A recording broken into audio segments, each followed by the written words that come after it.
Pushed, and my brother like flipped his hands to move the push away, and he hit both of us in the same motion. I'm very disappointed, especially as a person that wanted to go into law enforcement.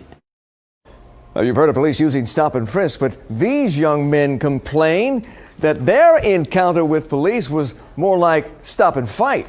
It's a story you'll see only on The Edge tonight. These young men are charged with assault, but they say they are the real victims. So who's right? Who's wrong? Fox News' Andre Isom live on Detroit's east side with the video so you can judge for yourself. Andre. Well, first let me say this. Detroit police have reviewed this video. They have investigated this case. They have made their decision. But the young men who were arrested want everyone to see this video because they say, like you said, Huel, they did nothing wrong. They say trouble finds you, and at that day, trouble found me. 20-year-old Tywonn Mitchell and his big brother, 26-year-old Naybon Moore, went to Grandy's Coney Island back in the month of May around midnight. This cannot be proven, but Mitchell says they were being profiled by two Detroit cops in this cruiser who he claims were tailing them close behind. I have no record, so I wasn't really worried. They pulled in behind us. I got kind of nervous, but then they backed away, so I thought everything was cool. You see in this surveillance video, the two brothers are by the counter, and the officers come in. They asked me what did I say to them in the parking lot. I didn't say anything. I was talking to my brother, and I just said, wow, that's crazy. They almost hit my car. And me and my brother said, okay, and turned around. We thought that was the end of it. But it was not over. Shortly after, one of the officers asked the guys for ID. I said, well, what are you going to do with my ID? Please, can you tell me what you're going to do with my ID? And, tell me what I'm doing wrong. Name one thing that we did wrong in this Coney Island. The brothers were yelling, insisting on getting answers to why they were being questioned by the cops, saying they know their rights because one is in college for criminal justice, the other studying law.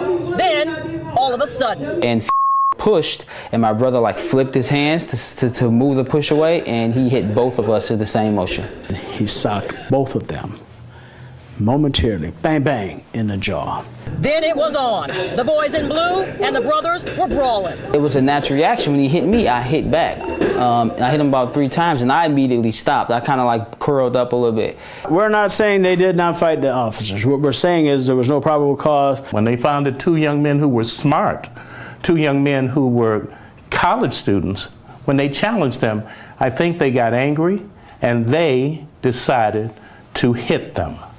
That is the casebook, textbook explanation of police brutality. Well, this is what DPD tells Fox 2 News.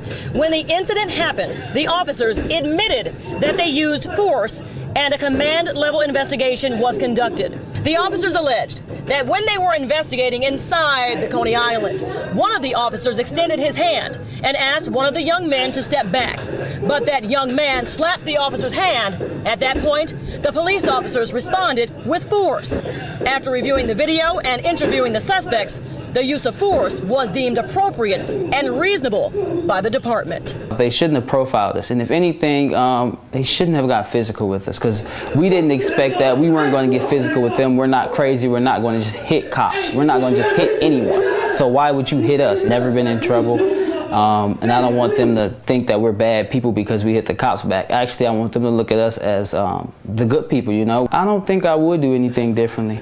I just feel bad because it's no telling how many other people have been in this type of situation. I'm thankful that mine was on camera and everybody can see it. I'm very disappointed, especially as a person that wanted to go into law enforcement.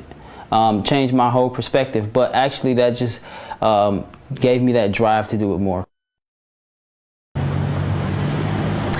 Well, DPD wanted to point out that when you slap away or move away an officer's hand, that is assaulting a police officer, which is a crime. Now, a police source I talked with tonight who works with those two officers in the video say they are both good cops, good street officers.